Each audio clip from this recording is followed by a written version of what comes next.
Okay, Madam President, we're live on YouTube. Okay, please rise for a moment of silent prayer and the pledge. I pledge allegiance to the flag of the United States of America and to the republic for which it stands, Okay, please one rise nation, for a moment of God, silent prayer and indivisible, with liberty and justice for all. I pledge allegiance to the flag of the United States of America. What's happening? Stand by. Indivisible, with liberty and Okay, Madam President, I believe I corrected that problem. I apologize for that. that's okay. Okay, Stevie, roll call. Weiss, Sleek, Yes. Smith, Here. Addie, Elder, Yes. Reese, Yes. Libo. Here. Okay. Welcome to City Council once again on Zoom. Council has a copy of the minutes from the last meeting. Are there any corrections or additions to those minutes? Nope. No? Okay, then they'll stand as they are. Council also has a copy of the agenda. Is there anything new to add to the agenda? No? Okay, for tonight's meeting, we will only have the readings of the ordinances and the resolutions. If council has a question, I would ask that you raise your hand and I will see it on the screen and I'll call your name or call on you. I will give the public the opportunity to speak if they have a comment or a question about the ordinance that we're talking, or resolution that we're reading. I'm not going to have committee reports, although Deniati wants to speak. I'm not going to have council comments unless somebody has something that they want to say, but I asked everybody prior and there will be no public comments tonight. So if you want to go ahead and start with the readings.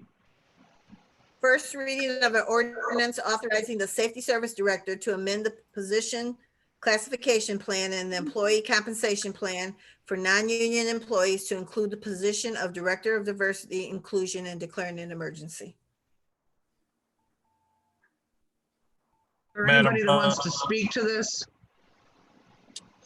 Madam President, I would thank you. Okay. Can you guys hear me okay? No.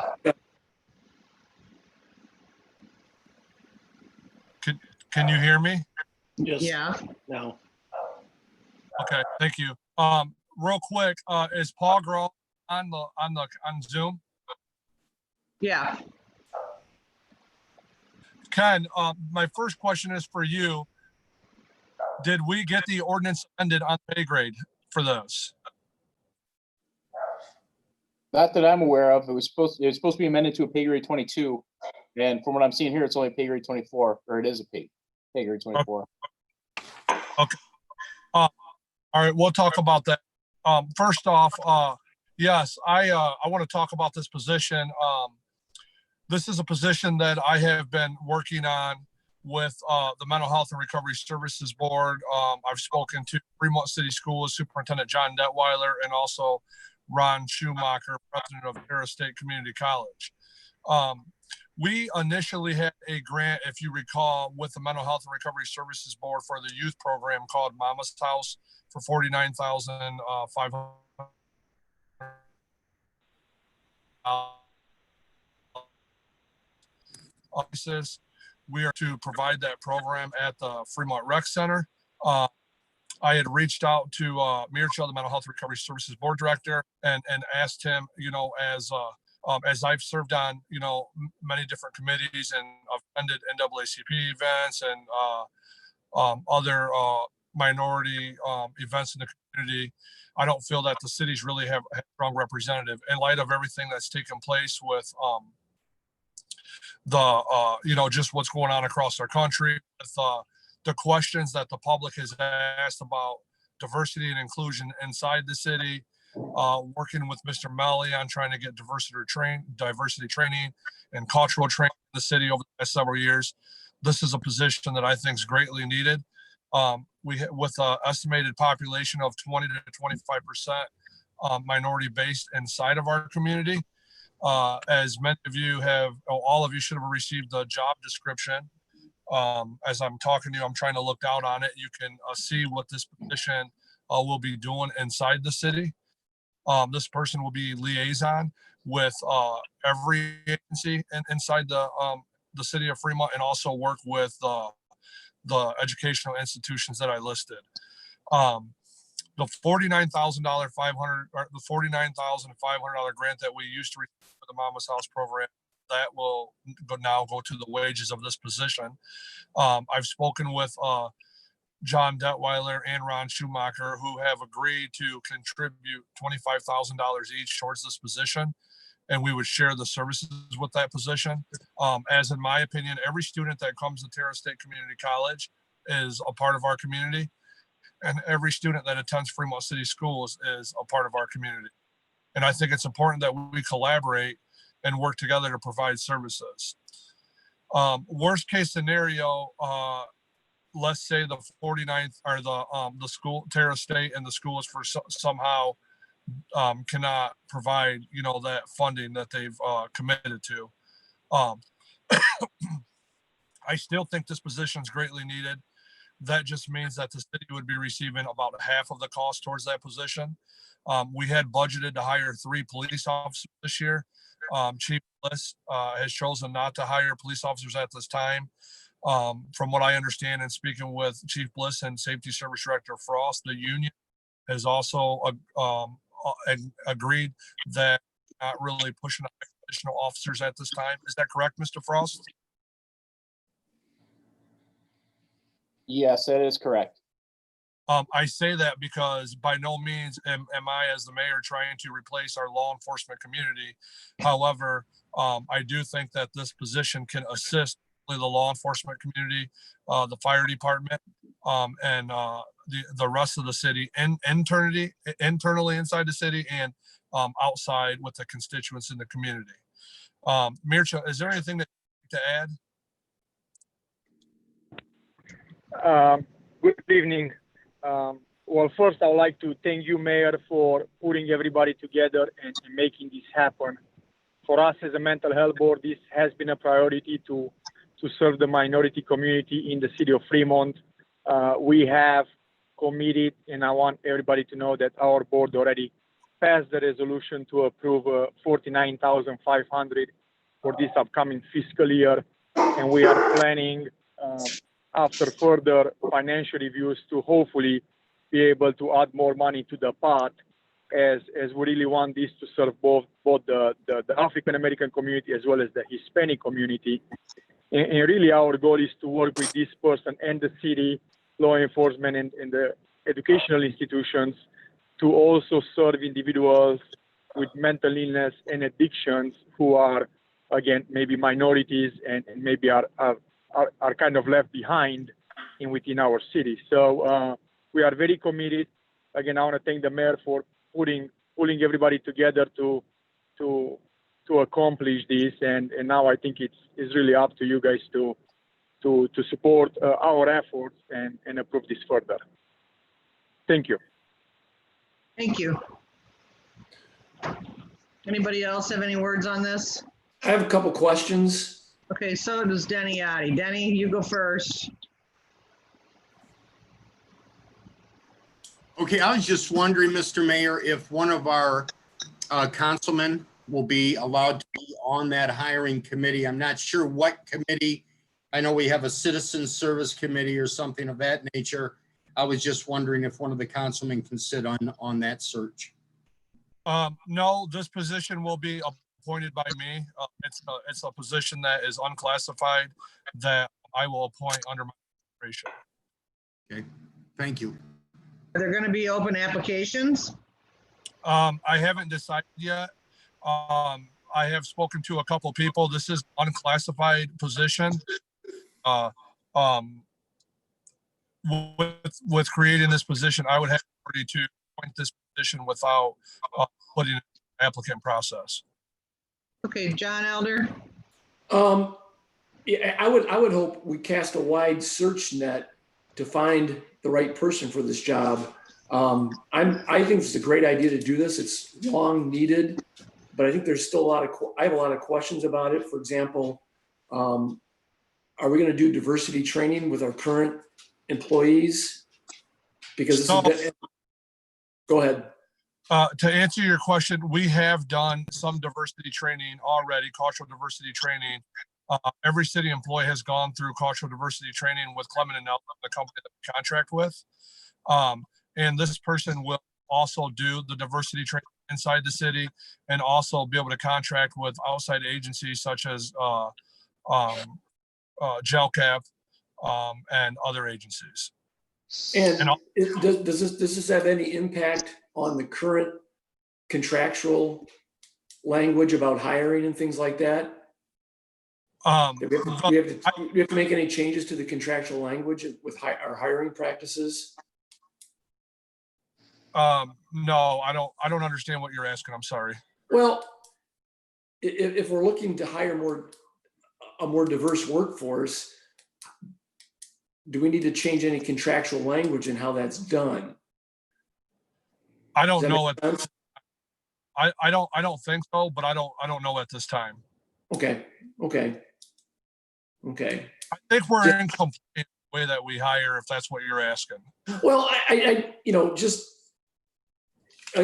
I support the idea of doing this. I just look at, the type of change that this will bring to our city and the impact that it has on our city and the willingness of the people employed and the willingness of our community for these kind of changes.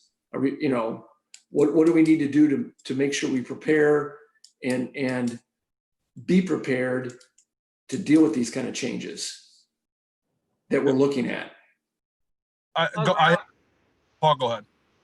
Well, I was just going to jump in and just on the conversations I've had that I've been involved in with Danny and Ken is I think our hiring practices are laid out pretty well, especially with our consulting firm with Clemens and Nelson. I think this position is going to allow us to have someone internally to consult with to be able to know how to disseminate information about employment opportunities and be able to help with outreach with certain areas of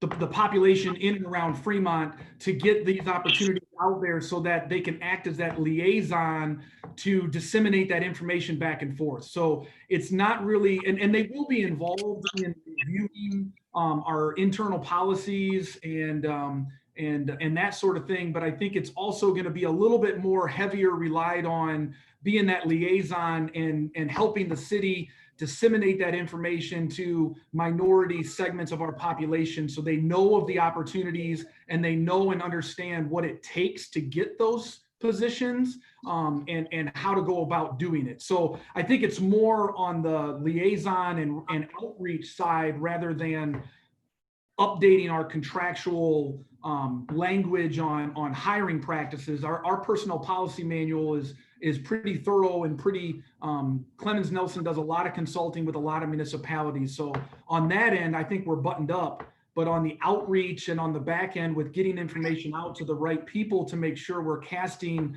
that net, like you spoke about earlier, that's what we're going to be turning and leaning on this person a lot to help the administration, all the offices in the city kind of do that reach out. So who will this person answer to? You, Mr. Mayor? Yes. Will that the person answer to you? Yes, it would be similar to any other department head position. Okay. Yes, Danny. One of the other things, Mr. Mayor, is I know none of us on city council have been through diversity training. Is there a possibility that we could do that for our elected officials? Absolutely. That's the goal, is to get, Paul said it very well. That's the goal, is to get this person in. How do I say this? We don't know what we don't necessarily know at this time, right? Like when we get this person in here, we're looking to get this person in here, be a representative of the city, get out with the constituents in the community and be a representative inside the community. I know I've spoken to all of you about this. I've been doing that. You know, I think that as a Hispanic mayor, I've been out and active with Latino community. I've helped out start a recent nonprofit organization with Councilwoman Reese, who's involved. And I'm actively involved with NAACP. However, I don't have the time to be fully committed to what I think really needs to be done. And as much as I want to work, continue to be a part of that, I think there's a lot of progress that needs to be made. And I think if we can get somebody in the city to help make that progress, this is a great opportunity to collaborate and help meet the need of the people in the community, and also kind of bridge the gap and bring together the other nonprofit or other agencies in the community that are dealing with similar issues. And honestly, let's be proactive. We saw the march that we had here, the rally, peaceful rally, and I would like to stay proactive.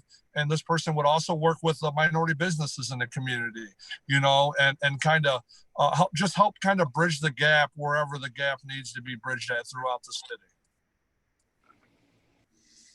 Chris Leibold.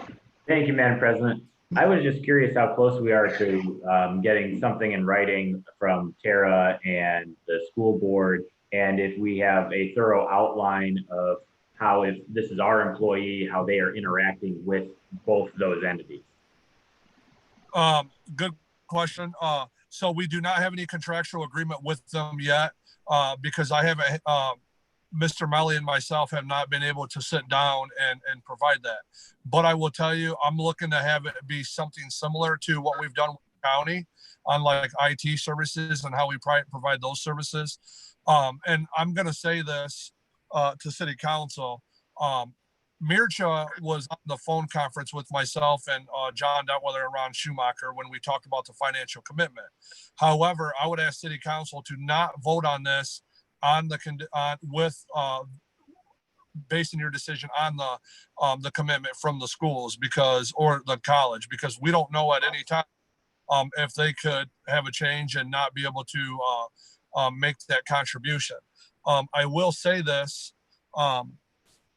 Paul Graw and myself and Kevin Ross have worked on this position, and we've tried to walk through every worst case scenario. I am telling City Council today that this is a grant funded position. If the grant would go away through the Mental Health and Recovery Services Board, I don't know at this time how we would be able to keep this position in the city. When we do make that hire, we will let that person know that this is a grant funded position. I believe that the Mental Health and Recovery Services Board is fully committed to this position and continuously supporting this. However, anything can change at any time. And at some point, 2 years from now, 3 years from now, I don't know whether I'm in office or not in office. Another mayor can still have this position, whether or not it's grant funded or not. And I guess if I determined it to be needed, I could also have this once it's created, whether or not the grant is in place or not. Obviously, City Council would have to pass the budget. But I'm telling you that this position right now is needed, in my opinion, and it's a great opportunity to have this position 50% funded for sure from the Mental Health and Recovery Services Board, and with additional dollars coming from the other institutions. How long will the grant last? It's a 1-year grant. The grant actually starts July 1 because it's a fiscal year grant. So obviously, I'm not asking you to suspend Rule 4. The grant.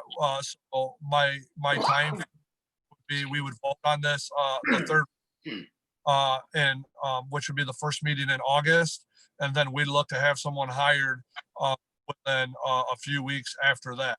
The grant will also allow to use some of those dollars that we're not using for personnel costs in July to purchase a laptop or a computer for that position and some other basic office items that that position may need.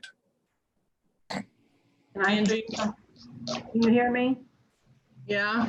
Okay.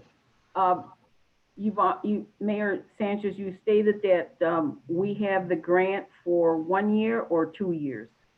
1 year. Okay. And then how about Tara and the city schools. How long are they committed to this? So this is a 1-year grant.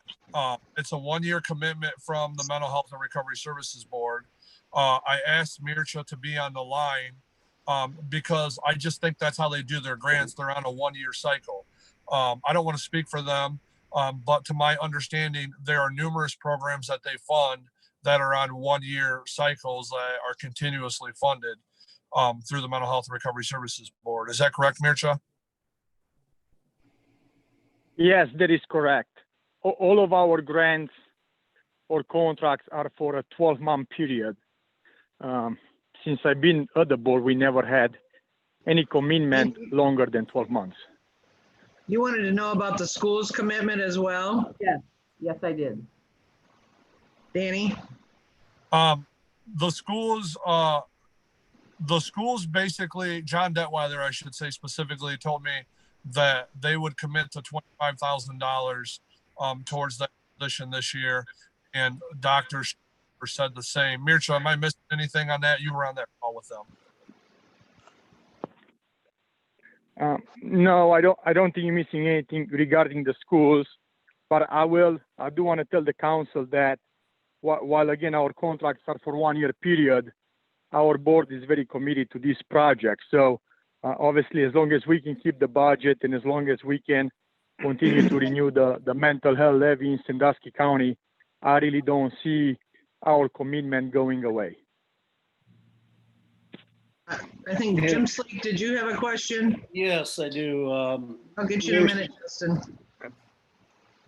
Mayor Go ahead. Sanchez. Whoop, is it my turn? It is. Okay. This person isn't going to require a secretary, are they, or not? Sorry, I dropped my, no, they're not going to require a secretary. Okay, just thought we'd cover that right now, so. Justin? Mayor Sanchez, could it be possible that you get the schools, like Fremont City Schools and Terra Community College, to commit before we cast a vote on it in August? Would that be a possibility? And number two, my second question is, if the mental health board would cancel the grant, you definitely 100% can let the employee know that they will be leaving the position if the grant is done with. So yeah, I'm gonna tell you this.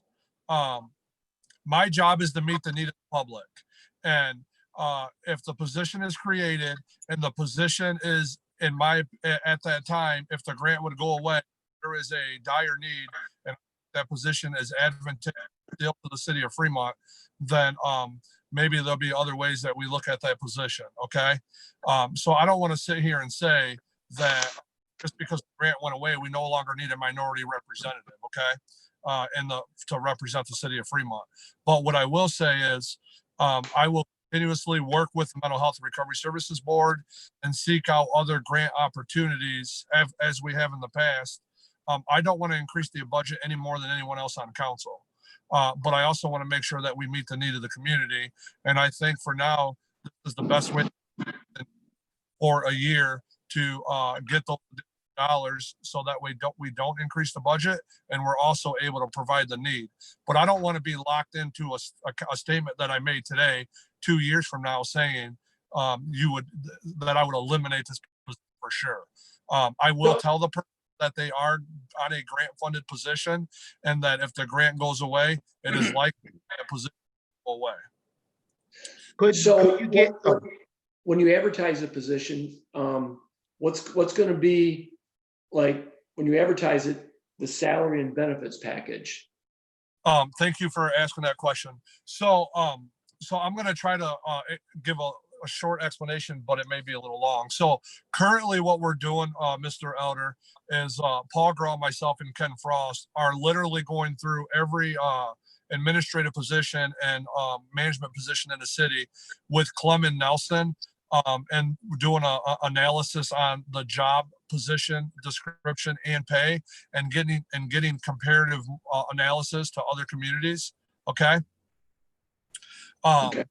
So we did the very same thing for this position. So we're going to be asking for city council to amend the ordinance, because when Clem and Nelson initially did, we sent them, they helped us develop the job description, we explained to them what the needs were. And then they scored the position based off of how they score positions. Okay. So the salary isn't something that Mayor Sanchez or Paul Graw is coming up from on just deciding on how we want to pay somebody.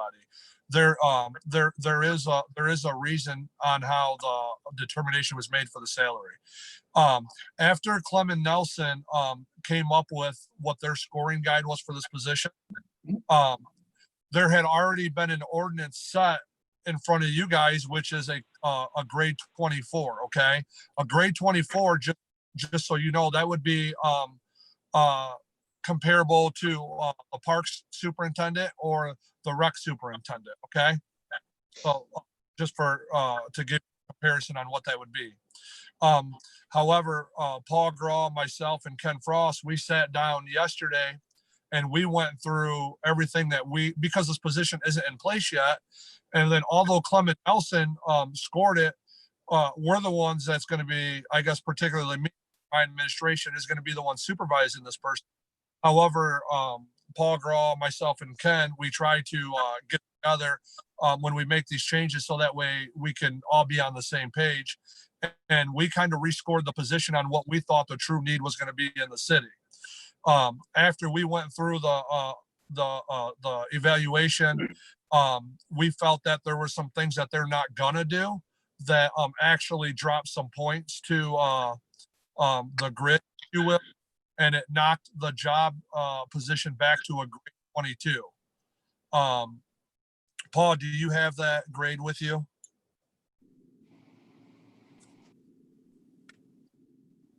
Go ahead, Paul. Yeah, so the pay grade Is whatever 20 I emailed you when Justin requested salary. Yep. So the pay grade 22 is going to be a higher end salary for the year, an annual salary of just over 61,000. And then after their probationary period, which is 180 days, 6 months, then it goes up to 68,000. And will that person get benefits? Yeah, so all full-time employees within the city are eligible for vacation leave, sick leave, health insurance. So yeah, it's treated just like every other full-time position in the city. Okay. Yep. I think, Angie, did you want to speak? Yes, I wanted to say that if whoever we hire to take care of this position, if they do a good job, the need for this position is there. If you see that, let's say the people that are contributing the grant and the schools see that the need is being met and that the need is increasing for it, don't you think that they would be willing to extend their grants and extend their $25,000 fee every year? I would think so, but I don't want to speak for the schools. I don't think that this need is going to go away in a year or two or even 5. I don't know when. I doubt it ever. So I agree. So here's what I'm telling City Council. I'm doing everything I can to be collaborative, to work with the entities to help meet the need of the community by working with the schools and the colleges, because I think we all have the same need. With that being said, I asked them if they would be willing to come together. As we are a smaller city, I thought we could all work together and one person could meet the need of all of us by working together. In reference to Mr. Leibold's question on how much time will they be there, how much time will they be there? Mr. Leibold, I don't know that we'll necessarily be able to give that specific information, because this position, their job is going to be to meet the need of the community. And if the need is at the school for a week because they're having some issues and they need some help with that, then that's what it needs to be. Because ultimately, for somehow, some way, a lot of these issues still get brought back to me as the mayor or the city of Fremont. And we're somehow involved, regardless of whether it's at Terra, or whether it's at the school or wherever it's at, because we are all part of the city. Yes, Denny. Mr. Mayor, how did you decide the salary? I mean, is it competitive enough to get good quality? Is it based on other cities our size? How did you come up with that type of salary? So I thought I just explained all of that. I'm sorry. That's okay. So Clement and Nelson is a company that the city contracts to help with human resource situations and also help develop job descriptions, positions, and salaries. Okay. So what we did was we created the position and we wrote down all the needs that we thought this person would do. Okay. I pulled other job descriptions from other communities and looked at what they did. And I said, okay, gave some basic facts to Clement Nelson. They put together a job description. Okay. They score. I'm going to bring it up to you. Okay. So hold on here. I can email to city council how this job was scored by Clement Nelson if you guys want that information. Yes. Sure. It's actually rather interesting, but it's good because it makes sure that, you know, someone's not saying, well, why did you determine to pay this person this much? Or, you know, where did you come up with that number for? Hold on one second here. I'm sorry.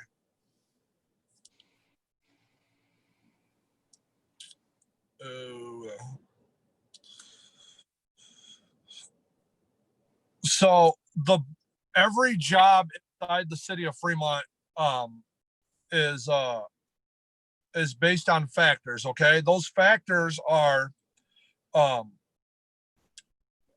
gonna just read them to you: education, experience, supervision, exercise, communication, internal, external relations, responsibility for assets, consequences for errors, which means like what's the likelihood of a person's position to get the city in a lawsuit.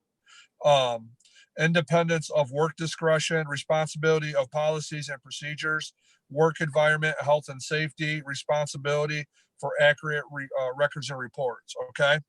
So these are all given certain percentages, and then they're given point factors. And Clement Nelson, what they do is they go in and they determine how many points on each one of those of like for education, there's 150 points that you could get at max. So for example, in this position, bachelor's degree, I think you get 105 points out of 150 for education. Does that make sense? So for a bachelor's degree, it's 105 points. And then all these are scored, all these have max point values, and based off of the job description, you get a number of points. And then what they do is they add all those points up. And then, for example, this position, Paul and Ken, it was what, 617? Am I correct? Right around there, 617 points. That's correct. It was actually 618, but yeah, that's what we had. 600 points. So at 618 points, you look at all the other positions that have been scored. For example, the information technology director, which we no longer have because we contract with the county, is the closest position, that closest score to this position, which is then a grade 22. And then you look at the salary for a grade 22, and that's how you come up with the pay on the position. So it's very calculated, if that makes sense. Okay, anybody else have any questions? No? Actually, Madam President, if I could ask one more. Mayor, Justin, you ask the question, and then Angie, you go after him. okay. My question to the mayor was, could we get the schools and Terra Community College to commit before we vote on this in August? I don't know. I will ask them. I do have a verbal commitment, but I don't have anything in writing. Okay. I think that would be a little more, that would give us a little more comfort in supporting this. That's all I have, Madam President. Angie? In that email that you sent us, Mayor Sanchez, the very last sentence you said, we can begin utilizing the grant July 1st, 2020, as it is a physical grant. So even though that we're going to be voting on this in August, and if it goes through, we can almost say like it's retroactive. So Mircha, I'm going to answer this question to what I understand, and if I'm wrong, tell me I'm wrong, I guess. So my understanding is yes. So for the money that we are not going to spend on personnel costs beginning July 1, let's hypothetically say that's around, I don't know, $3,000 or $4,000. We could then utilize those dollars for equipment costs such as a computer, so that way we're not losing those grant dollars. Did I answer your question, Angie? Yes, we're gonna use that money. The answer is yes, we can use the money, and I think I just explained how. Mircha, do you agree with me? Yes, the answer is correct. This will be grant-based, so even if the position will not start until, let's say, September, we still have the commitment for the months of July and August to allow the city to use the funds for other things, even if it's no wages. And last of my comments is our board is actually committed to try to even increase this funding, as we really think it's a very high need. We can't make that commitment right now, but we hope in the next 6 months we can come back and actually put more money into this project, as again, this is one of our top priorities as well. And I don't want to talk for the schools. I think they should join. I'll be very, very surprised if they don't. I really think they need to join as well, as this is a collaborative effort. I just have one more thing, just quick to add. I really think this is a necessary position that we should have in Fremont, but I just want to make sure we do it right. And we cast a wide search net for the right person, because it sounds like this kind of job and what it entails, it's going to take a lot of energy and a lot of planning, and we need to find the right person for it. That's all. Mr. Elder, I completely agree with you 100%. And I assure you that the person that is put in this position will have that type of energy, as I have that type of energy. And I think that we need to make sure that that's what the city needs. I would love to have a local person because I want somebody who is already connected to our. Madam President, I can just clarifying question. With Tara and Fremont City Schools, the $25,000 contribution would basically come in a contract for services with us to use this employee. Is that what I'm understanding? Yes. Okay. All right. I just wanted to clarify. Thank you. Yes, Paul.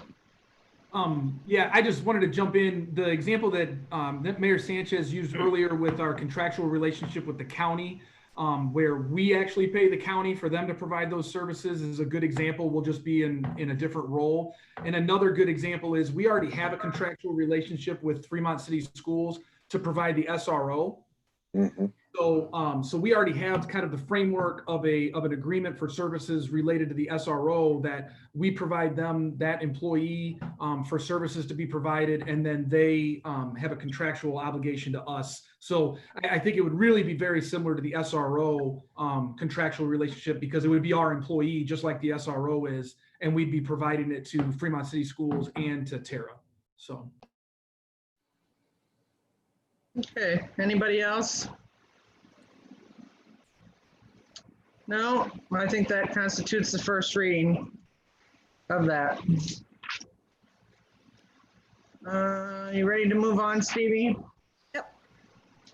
First reading of a resolution authorizing the approval and issuance of a warrant for payment of $15,695.00 to Step Mobile LLC and declaring an emergency. Yes, Paul.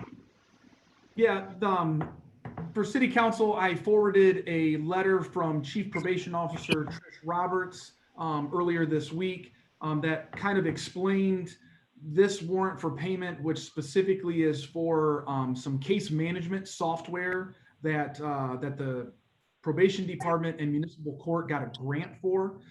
They also received a grant for the updated security equipment that before, when we actually still had live council meetings, City Council got to see earlier this year with the actual metal detectors and the scanners with the conveyor belts and stuff like that. So the court and the probation department, I believe, was awarded a grant from the state around $61,000 or $62,000. And this purchase was related to that grant. As Chief Probation Officer Roberts said, they put purchase orders in for the other aspects of the project related to the security equipment and the case management software. It just slipped her mind, and she just fell on the sword and just missed this purchase order. And so that's why it's got the warrant for payment. There was no local contribution or anything like that. The entire project, both the security upgrades and the management software, case management software, was completely funded by the grant. So we had adjusted the budget earlier this year for that grant. So there's no local funds involved in this particular issue. And I believe, even though we're down one council member, we can still at least ask for a suspension of Rule 4. If it's, I think we only have 5, Paul. What's that? I thought we only had 5. Deniati joined late, so I believe the roll is now. 1, 2, 3, 4, 5, 6. We have 6. Okay, yep, we can. Everybody but Christine. Yeah, I so move we're to just suspend Rule 4. I second. Okay, I missed it. I just turned my head for 1 second. Who? Elder and Sleek. I didn't hear you. Jim Elder did the motion and Sleek second. Okay. Jim And John Elder made the Sleek. motion to suspend. John, I'm sorry. John, I'm Don't worry sorry. about it. Don't worry about it. John Elder, J Elder Yeah. There you go. makes the motion to suspend Rule 4 and Jim Sleek seconds. Is there any questions on the suspension of Rule 4? Roll call. Sleek, Yes. Smith, Yes. Adi, Yes. Elder, Yes. Reese, Yes. Libo. Yes. Move to adopt. Second. Justin Smith moves to adopt and Chris Leibold seconds. Are there any other questions from council on this warrant for payment? Ken Frost, are there any questions or comments from the public?